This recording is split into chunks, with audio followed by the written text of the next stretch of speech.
Hi అండి, welcome to day 15 of finance with family man.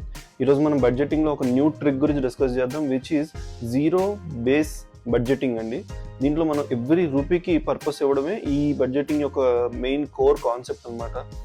దీంట్లో మనం మంత్ స్టార్ట్ అయ్యేటప్పుడే మనం శాలరీ ఫర్ ఎగ్జాంపుల్ 50,000 అనుకోండి, దానిలో 20,000 రెంట్కి, 10,000 ఫుడ్కి, 10,000 సేవింగ్స్కి, 10,000 ఫన్కి అని చెప్పి మనం మంత్ బిగినింగ్లోనే జీరో బ్యాలెన్స్ వరకు మన వచ్చిన శాలరీని అసైన్ చేసేస్తాం అనమాట. లైక్ ఎందుకంటే మనం దాంట్లో ఒక సేవింగ్స్కి పెడుతున్నాం, మన ఇంపార్టెంట్ నెసెసిటీస్కి పెడుతున్నాం, అండ్ ఆల్సో మన ఫన్కి కూడా ప్లాన్ చేస్తున్నాం.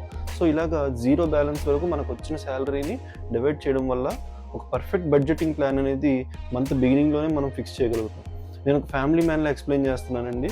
ఈ ట్రిక్తో మన వేస్ట్ స్పెండింగ్ అనేది కంప్లీట్లీ 100% మనం కట్ డౌన్ చేస్తాం. దీనిలో నేను చెప్పే ఒక బోనస్ టిప్ ఏంటంటే, అన్యూజ్డ్ బడ్జెట్ ఏదైనా ఉంటే దాన్ని సేవింగ్స్కి యాడ్ చేయండి. ఫర్ ఎగ్జాంపుల్, మనం ఫన్ కోసం ఒక 10,000 అనేది అసైన్ చేసాం.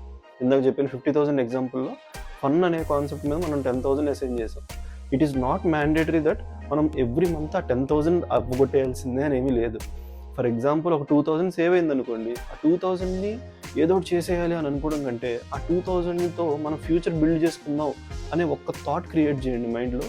డెఫినెట్లీ ఆ 2,000 ఎక్కడో దగ్గర ఇన్వెస్ట్ చేయండి. ఫర్ ఎగ్జాంపుల్, మనం రెగ్యులర్గా చేసే మ్యూచువల్ ఫండ్స్లో వన్ టైం పేమెంట్ చేయండి, ఆర్ ఎల్స్ మనం చేసుకున్న ఈ ఎఫ్డీస్ లాంటి వాటిల్లోనూ వాటిల్లో ఈ 2,000 అనేది డిపాజిట్ చేసేసేయండి. సో ఈ 2,000 అనేది మనం బలవంతంగా స్పెండ్ చేయడం కంటే, ఏంటంటే మిగిలిపోయింది ఈ 2,000 అని చెప్పి దాన్ని స్పెండ్ చేయడం కంటే, ఆ 2,000 అనేది మన ఫ్యూచర్కి మనం వేసుకున్న స్టెప్స్లో ఇంకొక స్టెప్ ఫార్వర్డ్ వేస్తుంది మనల్ని.